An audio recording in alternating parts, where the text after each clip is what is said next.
Tense के कितने type होते हैं वो बताया। आई टॉट यू, उसके सब पार्ट भी बताया मैंने। फिर मैंने आपको ये बताया कि सिंगुलर सब्जेक्ट के साथ हमेशा सिंगुलर वर्ब का प्रयोग होता है, प्लूरल सब्जेक्ट के साथ प्लूरल वर्ब का प्रयोग होता है, क्रिया के कितने फॉर्म होते हैं, ये सारी चीजें मैंने आप लोगों को बताया। उम्मीद है कि जब आप उसको मेरे YouTube चैनल मैट्रिकुलिन ऑनलाइन पर आप देखोगे तो और अच्छे से समझ में आएगा, क्योंकि उसमें जो वीडियो की क्वालिटी है वो काफ़ी क्लियर है और उसमें मैंने काफ़ी विस्तार से अच्छे ढंग से समझाया हुआ भी है। सो वी विल कंटिन्यू, हम लोग आगे बढ़ते हैं और जल्दी से जितने ज़्यादा से ज़्यादा बच्चे हो सकें वो जुड़ जाएं, सो दैट आपका क्लास मिस ना हो और हम लोग एक साथ मिलके जो आपके पढ़ाई को नुकसान हुआ है उसको जल्द से जल्द पूरा कर सके। और आप लोग कोई भी सब्जेक्ट जब पढ़ते हो तो आपको जितनी ज़रूरत है अभी वो जरूरी है पढ़ना। अभी वो कहते हैं ना कि इंसान को उतना ही खाना चाहिए जितना वो डाइजेस्ट कर सकता है, क्योंकि आप पे और भी पोर्शंस है और भी सब्जेक्ट है। एक ही सब्जेक्ट पे आप फुल्ली कंसंट्रेट नहीं कर सकते हो, आपको सभी विषय को देखना है। इसलिए मेरा ये मकसद है, सबसे पहला मेरा जो मकसद है वो यही है कि आप लोगों के सिलेबस को हम जल्द से जल्द खत्म करें।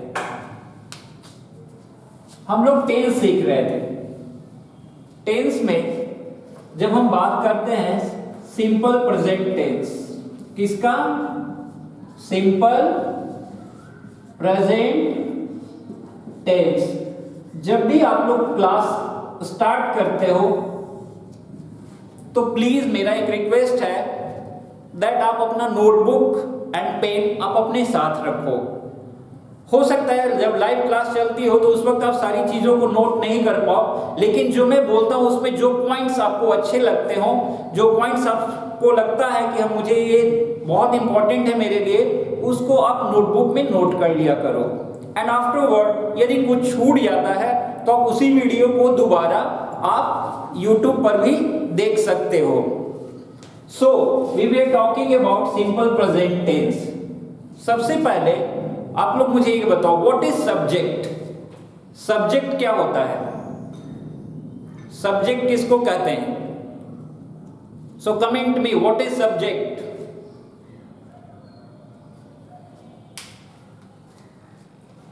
सब्जेक्ट हम लोग किसको कहते हैं? डूअर को कहते हैं। किसको कहते हैं? डूअर को। If we write any sentence, suppose that he goes to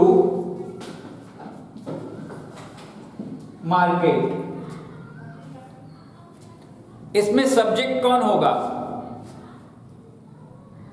इसमें सब्जेक्ट है ही। वर्ब कौन सा है? गोज। एंड ऑब्जेक्ट कौन सा है? Market. This is subject, it is verb and it is object. Subject का मतलब होता है कर्ता, जो किसी काम को करता है। वर्ब क्या हुआ? वर्ब उस क्रिया को कहते हैं जो क्रिया सब्जेक्ट करता है, उसको हम लोग क्या कहते हैं? सब्जेक्ट कहते हैं। And what is object? कर्ता जो है, जिस काम को कर रहा है, जो क्रिया को कर रहा है, उस क्रिया का फल जिस पे पड़ता है उसको हम लोग कर्म कहते हैं। वी से it object. So this is object. ये मोस्ट इंपॉर्टेंट था आप लोगों को समझना, क्योंकि ये बेसिक है। बहुत सारे बच्चे नहीं समझ पाते हैं इस चीज को। क्योंकि मे बी या तो वो पहले ध्यान नहीं दिए हुए होते हैं या फिर उन्हें बताया नहीं गया होता है। बट कोई बात नहीं, जिन लोगों को नहीं पता था मैं उन लोगों को फिर से एक बार, जो लोग छूट गए, जो लोग अभी तक क्लास में नहीं आए होंगे, अभी जो फिलहाल तुरंत आए हैं, मैं उन लोगों के लिए फिर से बता देता हूं that in a sentence there is subject, verb and object. Subject जो किसी कार्य को करता है, जिसको हम लोग डूअर भी कहते हैं। सो आप लोग इसको नोट करो, तब फिर मैं आगे बढ़ता हूं। था कि सिंपल प्रेजेंट टेंस जो होता है, सिंपल प्रेजेंट टेंस में के जो वाक्य होते हैं उसमें जो क्रिया होती है, जैसे यदि किसी क्रिया को हम रिपीटेडली करते हैं, किसी हैबिट को या फिर किसी क्रिया को हम रेगुलरली करते हैं, तो उसको सिंपल प्रेजेंट टेंस में होती है, मतलब हम लोग उसको लिखते हैं। क्या मुझे आप बता सकते हो कि हैबिट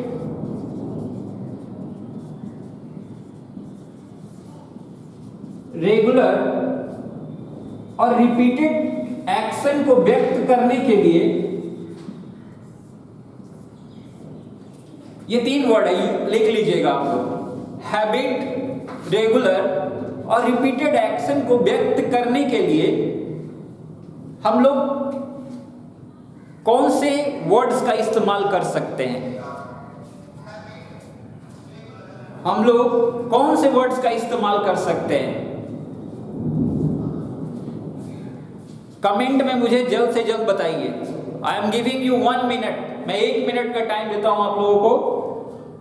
आप बताइए, मेरी टीम देखेगी कि कितने लोग इसका सही जवाब देते हैं।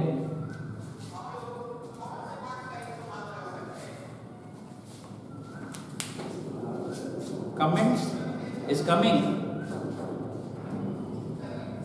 Watch out the comments. Comments देखिए तो बच्चों का आंसर।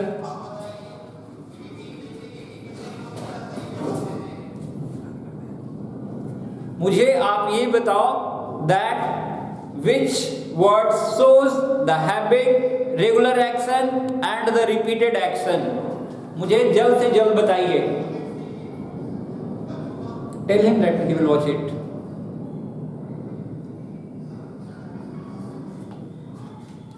So इसको जब हम लोग व्यक्त करते हैं तो we use it by always, rarely, usually, sometimes,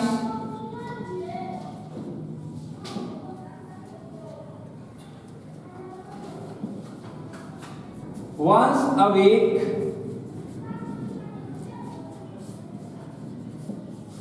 twice a week, every morning, every day,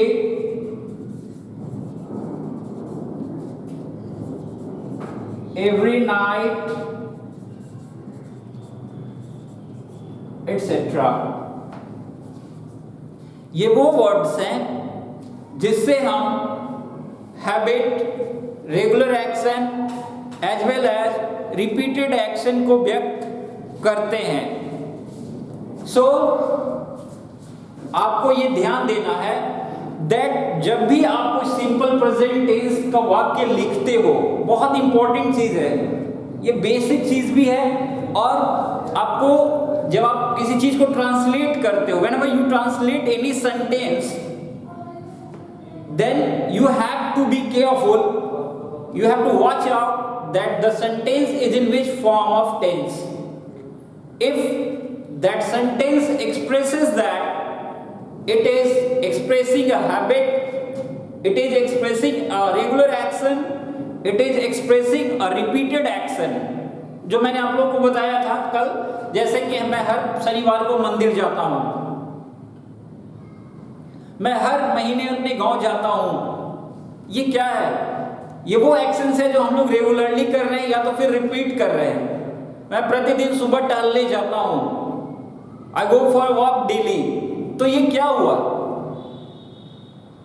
ये वो एक्शंस हैं जो हम, या तो हैबिट है मेरी, या तो मैं डेली करता हूं, या तो मैं रिपीटेडली करता हूं, या रेगुलरली करता हूं। आप इस पे कंफ्यूज मत करना कि यदि ये आया, ये सब वर्ड्स यूज हुए हैं, तो इससे ये तीनों एक्शंस का ही पता चलता है।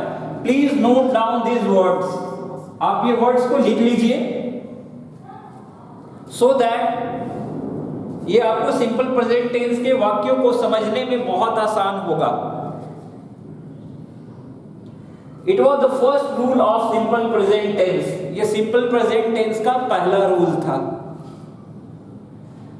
कल मैंने वीडियो में बहुत सारी चीजें बताई थी आपको लाइव क्लास में अबाउट वर्ब फॉर्म्स एटसेट्रा। उम्मीद है कि वो काफी अच्छा लगा होगा आप लोगों का को। एक चीज और मैं बताना चाहता हूं आज आप लोगों को कि आज मेरा टेलीग्राम चैनल बन चुका है और उसका नंबर मैं आप लोगों को लिख दे रहा हूं, आप लोग नोट कर लो। कोई भी सलाह, कोई भी सजेशन यदि आप लोगों को देना है या कोई भी चीज पूछना है, आप मुझसे पूछ सकते हो इस पे। द टेलीग्राम नंबर इज 6200, फिर से मैं रिपीट कर रहा हूं, 6200945848। फिर से मैं टेलीग्राम नंबर रिपीट कर रहा हूं, 6200945848। आप इन वर्ड्स को नोट कर लो एंड देन वी विल, तभी मैं आगे बढ़ूंगा। क्योंकि मैं एक वीडियो में बहुत सारी चीजें बता दूं और आपको समझ में कुछ भी नहीं आए तो फिर फायदा क्या हुआ। इसलिए यदि मैं 2 टॉपिक ही पढ़ाऊं आपको, यदि सिर्फ एक ही टेंस बताऊं, सिंपल प्रेजेंट टेंस ही बताऊं, लेकिन यदि वो आपको पूरी तरह से समझ में आ जाता है तो फिर मेरी मेहनत सफल होगी। If you don't learn then my labour will go into the waste, वो फिर मेरा मेहनत बेकार चला जाएगा। And in return I want कि प्लीज आप मेरे चैनल को मैट्रिकुलिन online and Ekta study centre Facebook page भी है, मैट्रिकुलिन ऑनलाइन भी फेसबुक पेज है, जिसको आप लोग विजिट करो। यूट्यूब पे मुझे सब्सक्राइब करो सो दैट कि आप वहां भी मेरी लाइव क्लासेस आप देख सकते हो। सो आई शुड मूव फॉरवर्ड, आगे बढ़ते हैं। कल से मैं बच्चों का कमेंट्स जरूर पढ़ूंगा। थोड़ा सा भी कुछ इंस्ट्रूमेंट्स की कमी है जिसकी वजह से ये दिक्कतें आ रही है। अभी लॉकडाउन में थोड़ा प्रॉब्लम हो रहा है, आप लोग को भी हो रहा होगा, हमें भी हो रहा है।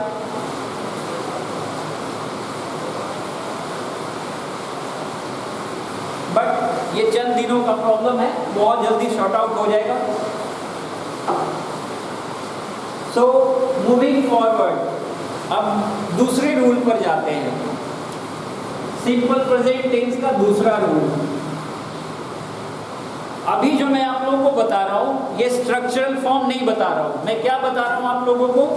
मैं वो बता रहा हूं कि कैसे आप किसी वाक्य की क्रिया को देख करके, किसी क्रिया के समय को देख करके, या ये क्रिया कब हुई, कब होगी या कब हुई थी, ये देख करके, एक्टिविटी को देख करके आप पहचान जाओगे।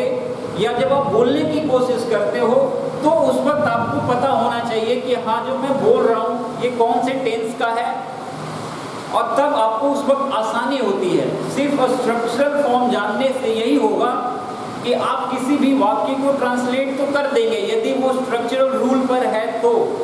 और यदि वो स्ट्रक्चरल रूल पे नहीं हुआ तो फिर आप अपना सर पकड़ लेते हैं, फिर अपने दिमाग को ही परेशान करना शुरू कर देते हैं दैट कि यार ये तो मैंने पढ़ा ही नहीं, ये तो रूल से बाहर आ रहा है। बट एवरीथिंग, हर चीज दुनिया में रूल से ही नहीं होता। आपको कॉन्सेप्चुअल नॉलेज उसका होना चाहिए, लेकिन वो भी कॉन्सेप्चुअल नॉलेज उतना ही होना चाहिए जितनी आपको ज़रूरत है। एक प्रोफेसर को जितनी नॉलेज होती है उतनी क्लास 12 के बच्चों को यदि हम दे देते हैं तो उन्हें समस्या क्या होगा कि वो खुद में ही कंफ्यूज कर जाएंगे। इसलिए उतना ही पढ़ाना चाहिए या उतना ही देना चाहिए जितना कि उनको अभी फिलहाल ज़रूरत है, जिससे कि वो 0 लेवल पर जो थे वो उनका लेवल थोड़ा हाई हो, फिर वो और मेहनत करेंगे, फिर उससे भी उनका लेवल धीरे धीरे बढ़ेगा। कोई भी चीज़ अचानक नहीं होता है। Rome was not built in a day. So second rule, दुनिया में जितने भी यूनिवर्सल ट्रूथ होते हैं, क्या होते हैं? Universal truth.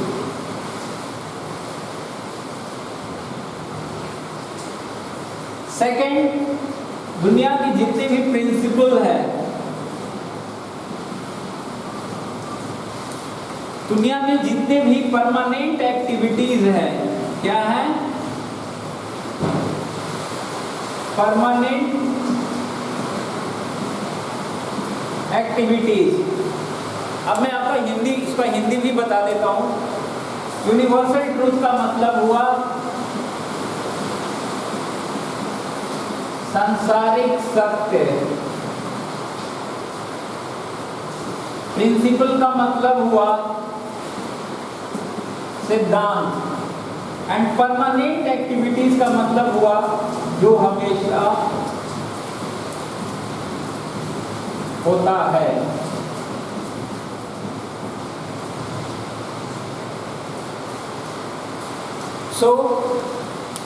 आप इसे नोट करो, पहले आप नोट कर लो, तो मैं समझाता हूं आप लोगों को।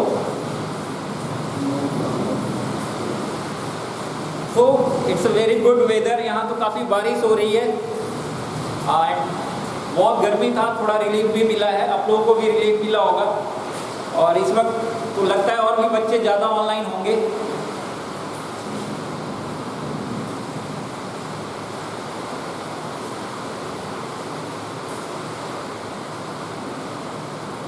बिकॉज बारिश हो रही है तो सब अपने घरों में ही होंगे।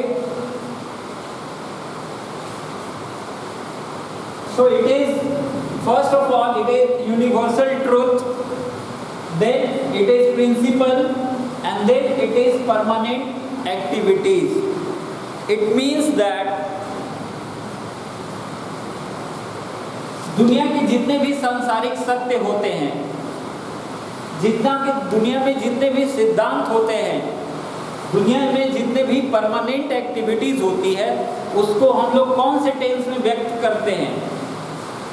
उसको हम लोग सिंपल प्रेजेंट टेंस में व्यक्त करते हैं। किस में व्यक्त करते हैं? सिंपल प्रेजेंट टेंस में व्यक्त करते हैं। मैं जैसे जैसे टेंस आपका आगे बढ़ाते जाऊंगा, सपोज यदि मैं सिंपल प्रेजेंट टेंस खत्म करता हूं तो तुरंत फिर सिंपल प्रेजेंट टेंस का स्ट्रक्चर फॉर्म भी बताऊंगा, जिससे क्या होगा कि यदि ये जानने के बाद आप जब इसमें वाक्यों का निर्माण करना सीखेंगे, जब you will try to make the sentences using simple present tense, जब आप पहचानने की कोशिश करेंगे तो उस वक्त उन स्ट्रक्चर्स का यूज भी आपको काम आएगा। Universal truth, the first one, for example, sun rises in the east. Second, water boils at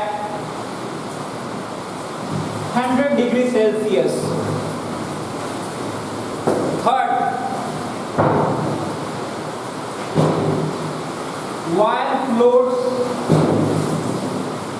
on water. Last one, Ganga originates from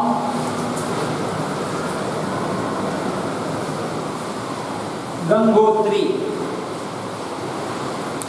अब आप लोग ये सोच रहे होंगे कि हम लोग ये सिंपल प्रेजेंट टेंस में है, तो सर इसको हम लोग वाक्य का बनाते कैसे? डिफिकल्टी इसी में होती है ना आप लोगों को, जब ये लिखना पड़ता है sun rises in the east. वही मैं बोलने की कोशिश कर रहा हूं आप लोगों को कि वो आप स्ट्रक्चरल फॉर्म जब पढ़ोगे तो, लेकिन डायरेक्ट अगर आप स्ट्रक्चर पढ़ोगे तो पहले ये तो जानना जरूरी है ना कि क्रिया जो है वो हम पहले किस फॉर्म में है। जब तक आप वो नहीं जानोगे तो फिर आप स्ट्रक्चरल फॉर्म को जान करके भी कोई फायदा आपको नहीं होने वाला है। So let's see the example. हम लोग एग्जांपल देखते हैं एक एक करके। Sun rises in the east. Structure पे यदि हम लोग चलते हैं तो मैंने क्या बताया था आपको, इसका स्ट्रक्चरल आपको बताया था ना, subject plus V1 V5 plus object, यही बताया था ना मैंने आपको कल। तो आप गौर करो क्या ये स्ट्रक्चर इसमें है या नहीं है। आप देखो दैट क्या ये जो वाक्य बना है ये इस स्ट्रक्चर पर है या नहीं है। You will watch it out that yes, ये जो वाक्य बने हैं इनमें इन्हीं स्ट्रक्चर्स का प्रयोग हुआ है। सन सब्जेक्ट राइजेज V5 बिकॉज सन क्या है, सिंगुलर है। तो मैंने आप लोग को बताया था ना कि सिंगुलर सब्जेक्ट के साथ V1 या V5 लगते हैं। बारिश अच्छी हो रही है और थोड़े छोटे पत्थर भी गिर रहे हैं। तो sun rises in the east, सूर्य पूरब में उदय होता है या उगता है। जो सूर्योदय होती है वो कहाँ होती है, इस डायरेक्शन में। ये क्या दुनिया का सांसारिक सत्य है। कभी आपने ये सुना है कि सूर्य जो है दक्षिण दिशा से बाहर आई हो, नहीं, ये संभव नहीं है, क्योंकि ये सांसारिक सत्य है दैट सूर्य जो है वो हमेशा पूरब की दिशा से आती है। So the sun rises in the east, ये एग्जाम्पल किस चीज का है, ये एग्जाम्पल है सिंपल प्रेजेंट टेंस का। कौन सी कैटेगरी में आ रहा है ये यूनिवर्सल ट्रूथ में आ रहा है। किस में आ रहा है, यूनिवर्सल ट्रूथ यानी सांसारिक सत्य में आ रहा है। Water boils at 100 degree Celsius, ये भी सत्य है, लेकिन सांसारिक सत्य और सिद्धांत में क्या फर्क होता है। What is the difference between universal truth and principle. जो बेसिक डिफरेंस होता है दोनों में, कुछ सच्चाई संसार से में सदियों से चली आ रही है और कुछ सच्चाई जो है जिसकी खोज हमने रिसर्च किया तब हमें पता चला। जैसे पानी जो है वो 100 डिग्री सेल्सियस पे क्या होता है, भाप बन जाता है, वाष्प बन जाता है। It means water boils at 100 degree Celsius. The third one, तीसरा एग्जाम्पल देखो आप लोग। एग्जाम्पल्स को गौर से समझिएगा क्योंकि उदाहरण से ही आप वाक्य का स्ट्रक्चर भी समझ सकते हैं, एज वेल एज ये भी समझ सकते हैं कि किस तरह की क्रिया या किस तरह का वाक्य जो है कौन से टेंस में हमें लिखना है, बोलना है, या हमें जब लिखा हो तो कैसे पहचानना है। So be very very careful while I am giving you the example। आप बहुत गौर से सुनिए जब मैं एग्जाम्पल्स को समझा रहा हूं तो। The third one is oil floats on water। तेल जो होता है वो पानी पे तैरता है। ये भी सिद्धांत है कि तेल जो होता है वो हमेशा पानी पे तैरता है। इसको भी हमने कौन से टेंस में लिखा, सिंपल प्रेजेंट टेंस में। इट मीन्स दैट इसके भी वाक्य का स्ट्रक्चर क्या होगा, सब्जेक्ट प्लस V1 या V5 प्लस ऑब्जेक्ट। आप देख सकते हो वाइल सब्जेक्ट हुआ, फ्लोट्स V5 है and water this is object. अब हम बात कर रहे थे परमानेंट एक्टिविटीज की। गंगा ऑरिजिनेट्स फ्रॉम गंगोत्री, ये हमेशा होता है, हमेशा से यही हुआ है। क्या गंगा कहीं और से निकल सकती है, नहीं निकल सकती है। गंगा बोलते हैं ना हम लोग कि गंगा गंगोत्री से निकलती है। गंगा का उद्गम स्थान कहाँ है, from where does it originates? It originates from Gangotri. सो हमने कौन से टेंस में लिखा इसको? सिंपल प्रेजेंट टेंस में। गंगा हो गया subject, originates D5 and Gangotri is object। I hope आप इसको समझ चुके होंगे। यदि फिर भी यदि किसी बच्चे को ये लग रहा हो कि सर हमें समझ में नहीं आया, तो again I am repeating, again I am saying, again I am requesting, being a teacher, मैं एक रिक्वेस्ट कर रहा हूँ आप लोग से कि मैं अभिषेक सर एक ऐसा इंसान हूँ जिसे ये अच्छा लगता है कि उनसे पढ़ने वाले कोई भी बच्चे हो,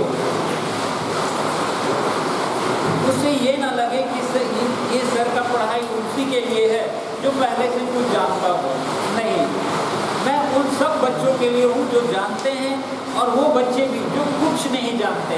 मेरे नज़र में सब बराबर हैं और सभी को मेहनत करना है। जैसे घर में करते हो ना आप लोग, कोचिंग में आते हो, पढ़ते हो, फिर क्लास जाते हो, घर से यहाँ से जाते हो तो फिर उसी को देखते हो। तो यदि लाइव क्लास में यदि कोई चीज़ समझ में नहीं आ रहा हो तो आप मुझे YouTube वाले वीडियो में भी देख सकते हो, क्योंकि वहाँ आप स्टेप बाय स्टेप वीडियो को रोक रोक करके भी देख सकते हैं। एंड देन आप मेरे टेलीग्राम चैनल पे भी मुझे मैसेज कर सकते हैं, अपने प्रॉब्लम्स को बता सकते हैं। मैं आपको वहाँ PDF फाइल वगैरह सेंड करके भी सारी चीज़ें आपको समझा सकता हूँ। तो आप लोग इसको नोट करो, तब फिर मैं आगे आपको अगला रूल बताऊंगा। 848 फिर से मैं नंबर बता दे रहा हूँ, 6200945848। इस नंबर पे आप मुझे मैसेज कर सकते हैं टेलीग्राम चैनल पे। यदि किसी भी तरह की छोटी से छोटी भी प्रॉब्लम हो, इंग्लिश से जुड़ा हुआ या किसी भी सब्जेक्ट से रिलेटेड हो, तो आप मुझे पूछ सकते हो। We will surely help it out. और मेरे यूट्यूब चैनल मैट्रिकुलिन ऑनलाइन,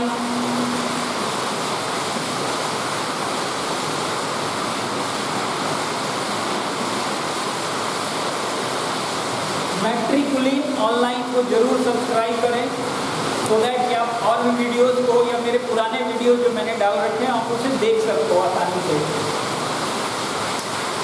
तो लेट्स मूव फॉरवर्ड। ये दो रूल मैंने आप लोगों को बता दिया।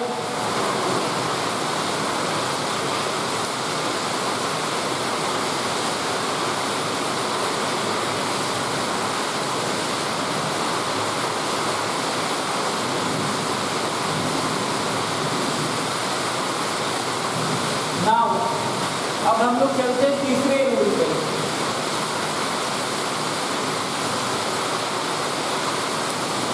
बहुत सारे ऐसे वाक्य जो अगला बताने जा रहा हूँ मैं आपको, वेरी इंपॉर्टेंट, बहुत इंपॉर्टेंट है, क्योंकि ये वाक्य ऐसा होता है कि जब हम इसको लिखते हैं या जब बोलते हैं तो ऐसा लगता है कि सर इससे तो फ्यूचर टेंस का बोध हो रहा है।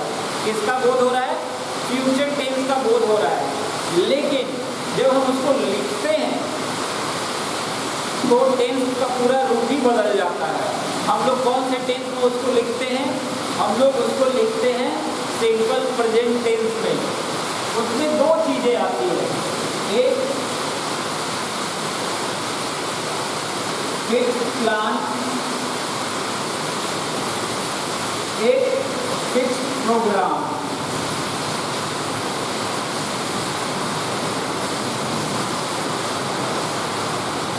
फिक्स प्लान और एक फिक्स प्रोग्राम। सुनियोजित यानी जो पहले से तय हो चुका है। क्या हो चुका है? जो पहले से तय हो चुका है कि ये क्रिया इस वक्त होगी, जिसकी प्लानिंग, जिस भी प्रोग्राम का पहले से योजना बन चुका है, जिस भी पहले से प्लानिंग हो चुकी है, उसको जब भी हम लोग व्यक्त करते हैं, हम लोग जब भी उसकी चर्चा करते हैं या उसको लिखते हैं, then always remember, don't forget. ये जब आप कॉम्पिटिटिव लेवल एग्जाम्स फेस करते हो तो एक सेक्शन होता है कॉमन एरर, जिसमें भी इससे जुड़े हुए क्वेश्चंस आते हैं और बहुत सारे बच्चे कंफ्यूज कर जाते हैं, क्योंकि जब उसका हिंदी करते हैं तो बोलने में वो फ्यूचर टेंस का बोध करता है, लेकिन जब वो लिखा होता है तो वो सिंपल प्रेजेंट टेंस में ही लिखा हुआ होता है। तो उसमें आपको कंफ्यूज नहीं करना। मैं एग्जांपल से आपको समझाने की कोशिश करता हूँ।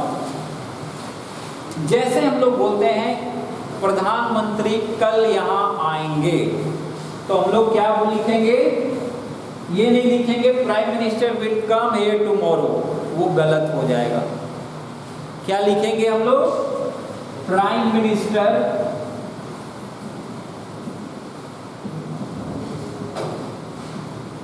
arrives here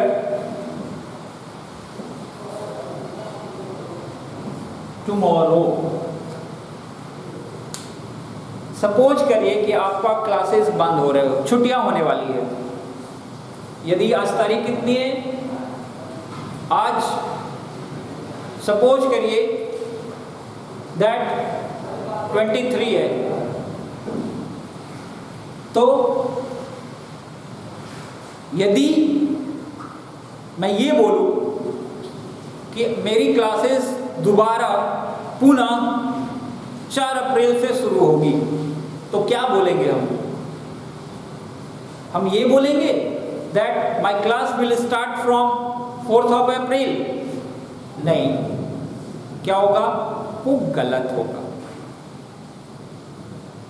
यदि बोला जाए विद्यालय पुनः 4 अप्रैल को खुलेगी, तो वहां यदि हम ये बोलते हैं that school will reopen on 4th of April या 4th of May, sorry 4th अप्रैल तो जा चुकी है,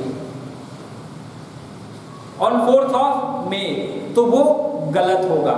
हमें वहां क्या बोलना है, दैट स्कूल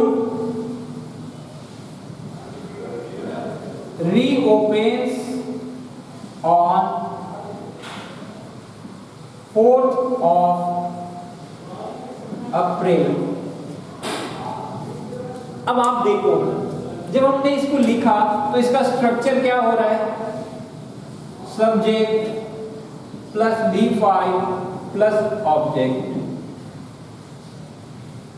लेकिन जब आप हम इसकी हिंदी करते हो तो स्कूल पुनः 4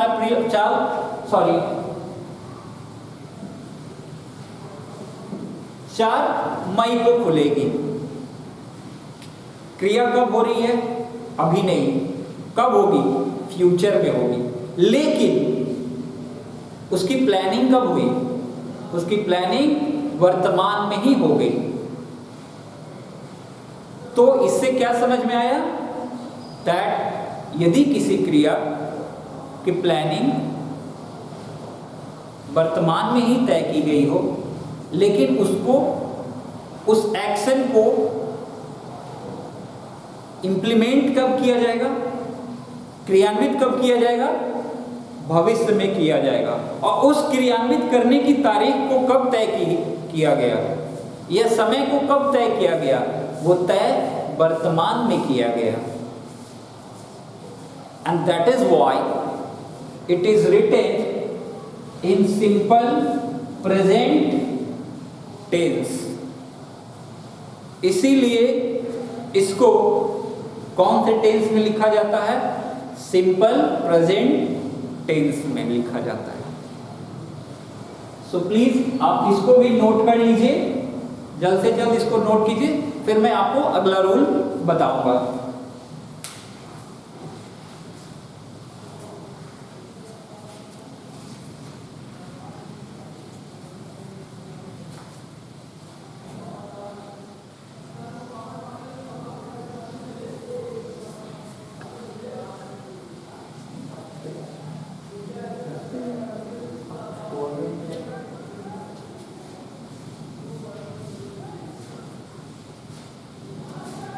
सो स्टूडेंट्स, और जो भी बच्चे अभी नहीं आए हैं, मैं उन सबसे रिक्वेस्ट कर रहा हूं दैट प्लीज आप जल्द से जल्द इस चैनल पे, इस ग्रुप पर आइए। एंड आपके specially this is very very important for class 10th 11th and 12th। ये क्लास 10th 11th और 12th के बच्चों के लिए काफ़ी इम्पॉर्टेंट है, क्योंकि ये टेंस जो है वो सबको ज़रूरत है।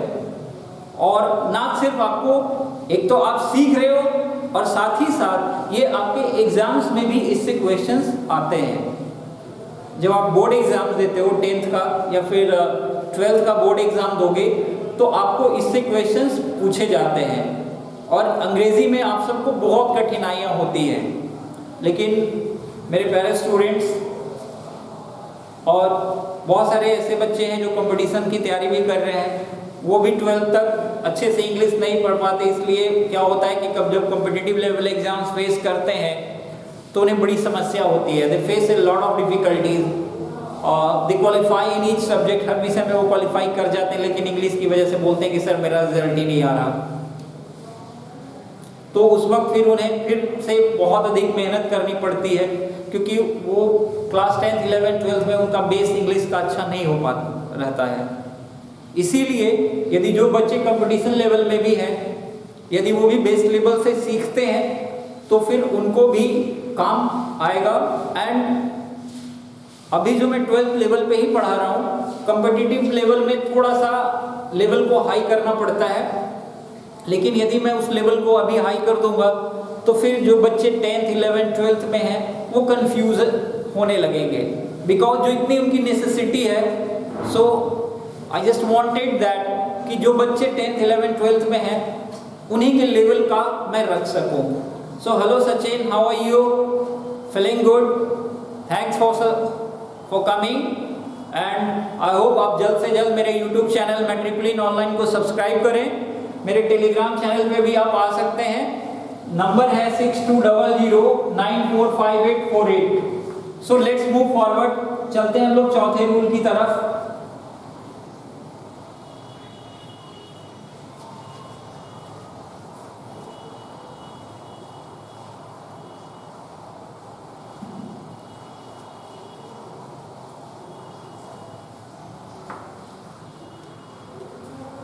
द फोर्थ है, तो इसमें बहुत सारे रूल, ऑलमोस्ट 20-22 रूल्स हैं, लेकिन 12th 10th और 11th के लेवल में आप यदि 6 7 8 रूल भी जान जाते हो तो फिर आप लोगों के लिए, आपके एग्जाम के पर्पस से, आपके नॉलेज के पर्पस से बहुत बेहतरीन होगा। क्योंकि यदि मैं 22 रूल बताऊंगा फिर आप कंफ्यूजन पैदा होने लगेगा आपको। सो आई जस्ट डोंट वांट कि बच्चे खुद में ही कंफ्यूज कर जाएं। सो मेरी सबसे बड़ी प्रायोरिटी यही होगी कि मैं जो भी आप सीखो, जितना भी सीखो, उसको अच्छे से सीखो। क्योंकि कहते हैं ना कि आप कितना खाते हो ये मायने नहीं रखता, how much you digest that is much important. आप कितना पचाते हो वो ज़्यादा इम्पॉर्टेंट होता है। सो फोर्थ में आता है mental activity, then emotions and feelings. Mental activity का मतलब क्या हुआ? मानसिक क्रिया।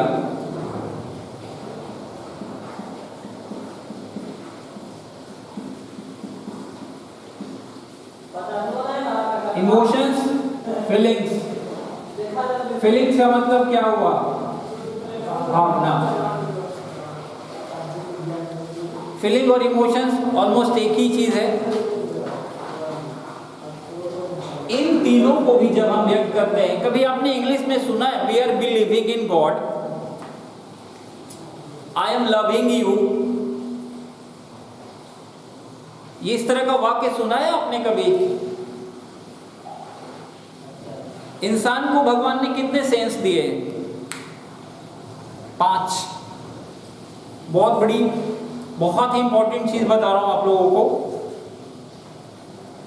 जो 5 सेंसेस हमें दिए गए हैं उसमें कभी भी आईएनजी का प्रयोग नहीं होता है। जैसे हम लोग I am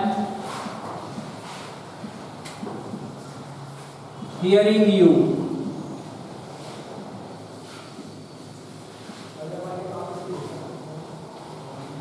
I am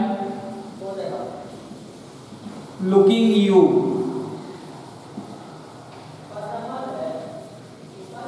I am tasting food. क्या ये वाक्य सही है? आप लोग बताओ, क्या ये तीनों सही है? ये जो तीनों सेंटेंस मैंने लिखा है, क्या ये सही है?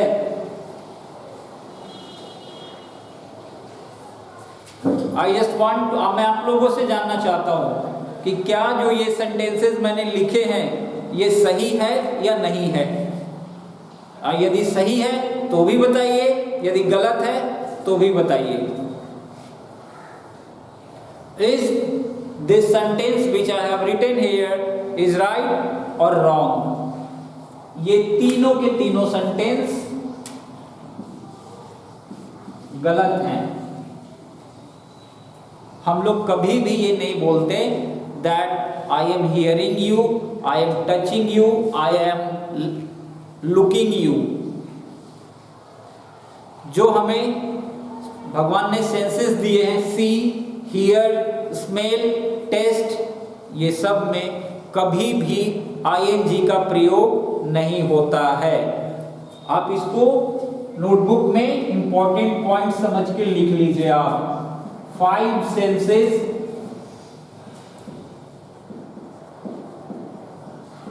के साथ आईएनजी का प्रयोग नहीं होता है।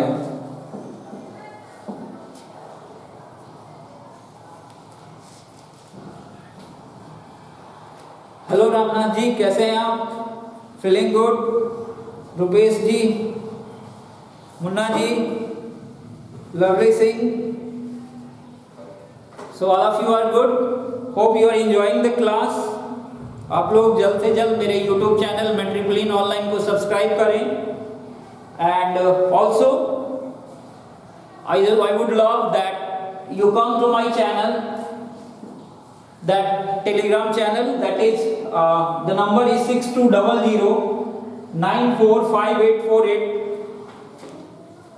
so हम लोग क्या बात कर रहे थे? that I am hearing you, I am looking you, I am tasting you, ये तीनों के तीनों सेंटेंसेस गलत है। इसीलिए क्योंकि कभी भी मैंने बताया आपको कि जब हम सेंसेस की बात करते हैं, हम अपने फीलिंग्स की बात करते हैं, अपने मानसिक क्रिया की बात करते हैं, अपने इमोशंस की बात करते हैं, तो हम उसमें कभी भी वर्ब के साथ आईएनजी का प्रयोग नहीं करते हैं। जैसे हम बोलते हैं we believe in God, we believe in God, I trust him, he cannot do this। गौर से समझिएगा इसको। we believe in God, हम लोग भगवान पर भरोसा करते हैं या हम लोग भगवान पे विश्वास करते हैं। ये कौन से टेंस में हुआ? ये सिंपल प्रेजेंट टेंस में हुआ। हम लोग ये कभी नहीं बोलते हैं we are believing in God. हम कभी ऐसा बोलते हैं? नहीं बोलते हैं। यदि हम बिलीविंग बोलते हैं वो वर्ड गलत है। अब क्योंकि आपको ये याद रखना है कि यदि किसी भी मानसिक क्रिया को, किसी भी भावना को हम व्यक्त करते हैं तो उस भावना को हम हमेशा सिंपल प्रेजेंट टेंस में ही व्यक्त करते हैं। So what we will write? We believe in God, I trust him, he cannot do this। ये मेरा भावना है, मैं मुझे उस पे भरोसा है, वो ऐसा काम कभी नहीं कर सकता। ये क्या है? ये मेरे मन का एक विश्वास है, मेरे मन का एक भावना है जो मैं व्यक्त कर रहा हूँ कि मुझे पूरा विश्वास है कि वह ऐसा नहीं कर सकता है। इसीलिए हमने इसको कौन से टेंस में लिखा है? हमने इसको सिंपल प्रेजेंट टेंस में लिखा है। अब जो फोर्थ रूल था क्या था? फोर्थ रूल में हम लोग बात कर रहे थे मेंटल एक्टिविटी, मानसिक क्रिया, इमोशंस एंड फीलिंग्स। ये जो भी हम व्यक्त करते हैं वो सिंपल प्रेजेंट टेंस में हम व्यक्त करते हैं। The example, we believe in God, हम लोग भगवान पर विश्वास करते हैं, हम लोग भगवान पर भरोसा करते हैं। I trust him, he cannot do this this, मुझे पूरा विश्वास है वो वैसा नहीं कर सकता या वो ऐसा नहीं कर सकता। ये आपकी फीलिंग्स है, आपका भावना है, इमोशन है किसी के साथ कि आपको पूरा विश्वास है। आप बोलते हो ना, अगर कोई आपको आकर के बोले आपको कि आपके छोटे भाई ने उसके साथ ऐसा किया, तो आप क्या बोलते हो कि मुझे पूरा विश्वास है मेरा भाई ऐसा काम नहीं कर सकता। तो क्या बोलोगे? I trust my brother that he cannot do this so. सो आप इसको नोट कर लो, क्योंकि फिलहाल इतनी देर तो आप पहले समझा करो। कहते हैं ना कि किसी भी चीज को पहले दिमाग में लिखो, जब दिमाग में लिख लो तो फिर उसको नोटबुक में लिखो। तो आप लोग पहले लिख लो इसको। So we can continue it further. कल आप लोगों को एक बहुत इंपॉर्टेंट चीज बताऊंगा, कंडीशनल सेंटेंसेस के बारे में, कि कैसे कंडीशनल सेंटेंसेस का निर्माण होता है और कैसे रूल्स जो हैं वो चेंज हो जाते हैं। एंड ऑल्सो कल सिंपल प्रेजेंट टेंस का स्ट्रक्चरल फॉर्म भी आपको मैं बताऊंगा।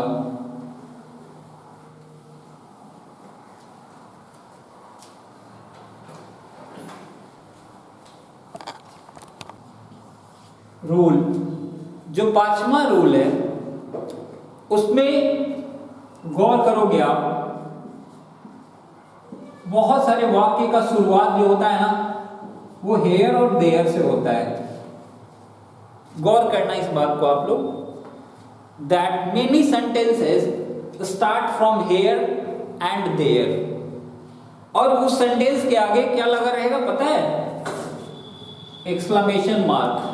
क्या लगा हुआ रहेगा? Exclamation mark. जैसे देखो हम लोग बोलते हैं ना, ये लो ट्रेन आ गई, ये लो बस चला गया, बोलते हैं ना ऐसे वाक्य, लो मेरा भाई आ गया, लो मेरा दोस्त आ गया, बोलते हो ना इस तरह के वाक्य आप लोग। ऐसे वाक्य आपको आते भी होंगे, लेकिन आप कंफ्यूज कर जाते हो, लो मेरा भाई आ गया इसका क्या होगा, ये लो बस चला गया इसका क्या होगा, क्योंकि इसमें कहीं भी किसी टेंस का तो कुछ दिख ही नहीं रहा।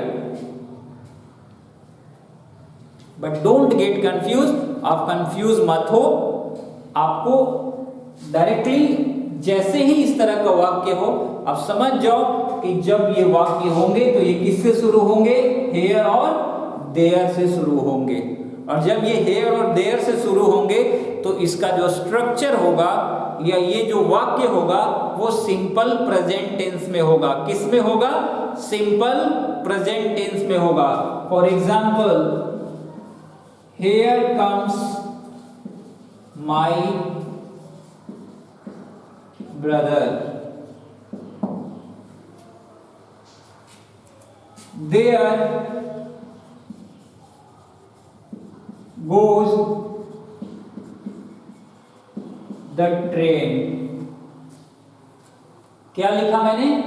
Here comes my brother and there goes the train। ये दोनों के लास्ट में क्या होगा? एक्सक्लेमेशन मार्क होगा।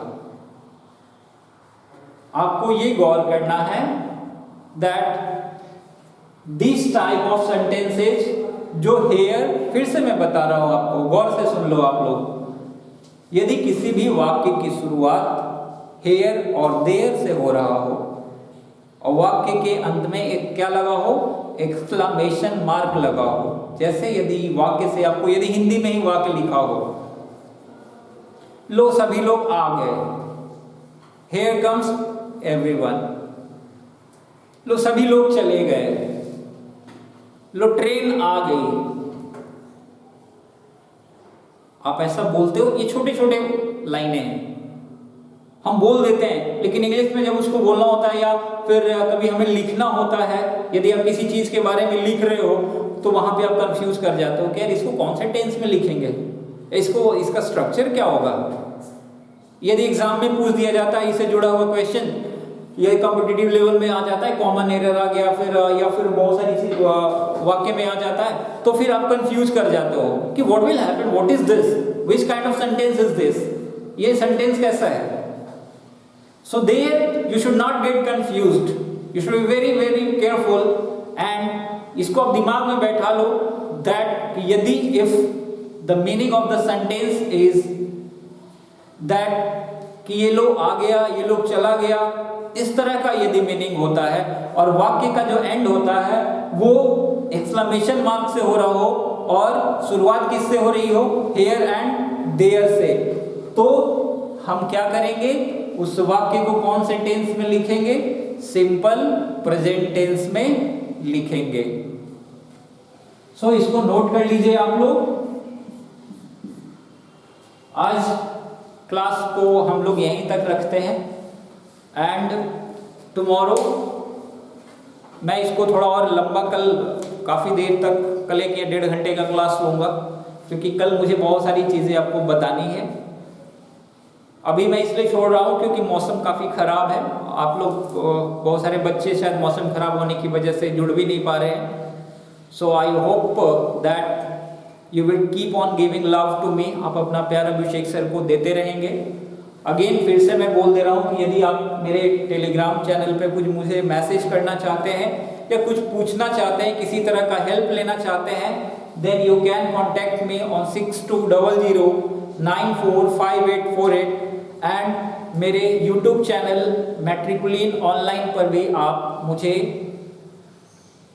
मेरा वीडियोस को, मेरे क्लासेस को देख सकते हैं एंड आई होप कि आपको मेरे क्लासेस से फ़ायदा ज़रूर हो रहा होगा और डे बाय डे मैं ये कोशिश करूँगा दैट कि आपको और इजी से इजी मेथड में वो सब कुछ बता सकूँ जो आपके लिए ज़रूरी है टू इम्प्रूव योर इंग्लिश, आपकी इंग्लिश को सुधारने के लिए जो ज़रूरी है। और आप लोग ये सोच रहे हैं कि सर पढ़ा के जा रहे हैं, होमवर्क तो दे ही नहीं रहे, तो होमवर्क भी दे देता हूँ आप लोगों को। ये 5 रूल मैंने बताया है, आप सब कोशिश करेंगे कि ये 5 रूल से 5 सेंटेंसेस आप बना सको, ज़्यादा नहीं। कितने सेंटेंसेस? 5। गलतियां होंगी, डोंट वरी, हर इंसान गलती से ही सीखता है। सो आपको ट्राई जरूर करना है। घर पे हैं आप जो सीखते हो कोशिश करो कि आप अपनी चीज़ें छोटे भाई बहनों को भी सिखा सको, तभी मुझे लगेगा कि आपने मुझसे कुछ सीखा और मेरे द्वारा दिया गया ज्ञान को आपने किसी और को भी दिया। So keep on giving love to me, अपना प्यार देते रहो अभिषेक सर को। घर पर हो, बड़ों के साथ अच्छा समय बिताओ, उनकी इज्जत करो, उनसे ढेर सारा प्यार लो। And thank you so much. I will surely meet you tomorrow. Have a nice day.